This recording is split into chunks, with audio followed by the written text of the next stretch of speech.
আজকের ক্লাসে আমরা পঞ্চম শ্রেণীর তৃতীয় অধ্যায়ের মৌলিক গুণনীয়ক সম্পর্কে জানব। মৌলিক গুণনীয়ক সম্পর্কে জানার আগে চলো আমরা দুইটি কনসেপ্ট দেখে আসি, মৌলিক সংখ্যা এবং যৌগিক সংখ্যা কি। মৌলিক সংখ্যা কোনগুলা? মৌলিক সংখ্যা হচ্ছে সেই সংখ্যাগুলা যাদের ভাঙা যায় না, যেমন 2 বা ধরো 3। এগুলা কি ভাঙা যায়? ভাঙা যায় না। কেন ভাঙা যায় না? দেখো, আমরা যখন 4 বলি, 4কে কি আমরা এভাবে ভাঙতে পারি যে 2 গুণ 2? দেখো, ভাঙতে পারতেছি। কিন্তু 3কে কিন্তু আমরা 1 এবং ওই সংখ্যা দ্বারা ভাঙতে পারবো শুধুমাত্র, অন্য কোনো সংখ্যা দ্বারা ভাঙতে পারবো না।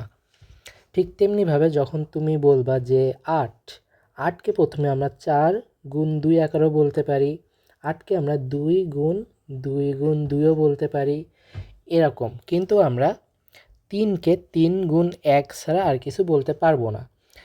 তাহলে মৌলিক সংখ্যা কোনগুলা বললাম আমরা? যে ওই সংখ্যা এবং 1 ছাড়া অন্য সংখ্যা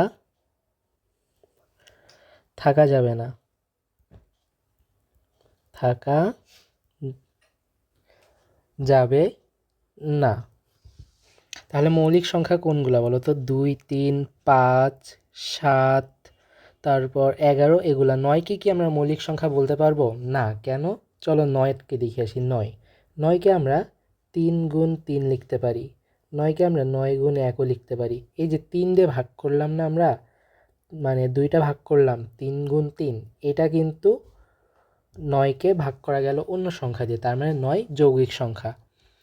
তাহলে মৌলিক গুণনীয়ক বলতে আমরা কি বুঝি বলো তো? মৌলিক গুণনীয়ক বলতে বোঝায় ওই সকল গুণনীয়ক যারা মৌলিক সংখ্যা, তার মানে মৌলিক সংখ্যার গুণনীয়ক। মৌলিক সংখ্যার গুণনীয়ক। তাহলে চলো আমরা কয়েকটি প্র্যাকটিস করি, তাহলে বুঝতে পারবো। মৌলিক গুণনীয়কে প্রকাশ করতে হবে। তাহলে চলো আমরা প্রথমে 4কে দেখি। 4কে আমরা খুব সহজে বলতে পারবো যে 2 গুণ 2, কারণ এটাকে কি আমরা ভাগ করতে পারবো না? ভাগ করতে পারবো না। তাহলে চলো এখন আমরা দেখি আরেকটি উদাহরণ, 12 এর উদাহরণ দেখি। 12কে আমরা কি সংখ্যায় ভাগ করতে পারি বলো তো? 12 গুণ 1 ভাগ করতে পারি আমরা, এটা একটা ধরন হতে পারে। তারপর 6 গুণ 2 হতে পারে, তারপর 3 গুণ 4 হতে পারে। তাহলে এখানে আমরা দেখো 3 ভাগে ভাগ করলাম। এখন আমাদের প্রশ্নে চেয়েছে মৌলিক গুণনীয়ক প্রকাশ করতে। তাহলে আমাদের কি এখানে হয়েছে? না, হয়নি। কেন হয়নি বলো তো? কারণ দেখো, এখানে একটা 12 রয়েছে, 12 কিন্তু মৌলিক সংখ্যা নয়, তাহলে এটা আমাদের মৌলিক গুণনীয়কে প্রকাশ হয়নি। 6 গুণ 2, এখানে 6 কিন্তু মৌলিক সংখ্যা নয়, আমরা বলতে পারবো না যে এখানে মৌলিক সংখ্যার প্রকাশ হয়েছে। 3 গুণ 4, এখানে 4 যৌগিক সংখ্যা, তাহলে এটাকেও বলতে পারবো না, কিন্তু ভাগ করতে হবে আমাদেরকে, আরও মানে ভাঙতে হবে। তাহলে চলো 3 গুণ 4কে যদি আমরা ভাঙি, 3 গুণ 4কে ভাঙলে কি হয়? 2 গুণ 2। এবার দেখো তো, এটা গুণ করো, 3 দুগুণী 6, 6 দুগুণী 12, বা তুমি যদি লাস্টের থেকেও করো, 2 দুগুণী 4, 3 4 12।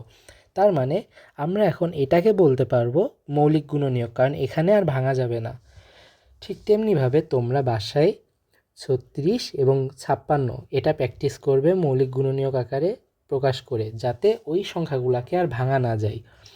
দেখা হচ্ছে পরবর্তী ক্লাসে, যেখানে আমরা মৌলিক গুণনীয়কের সাহায্যে লসাগু নির্ণয় করব।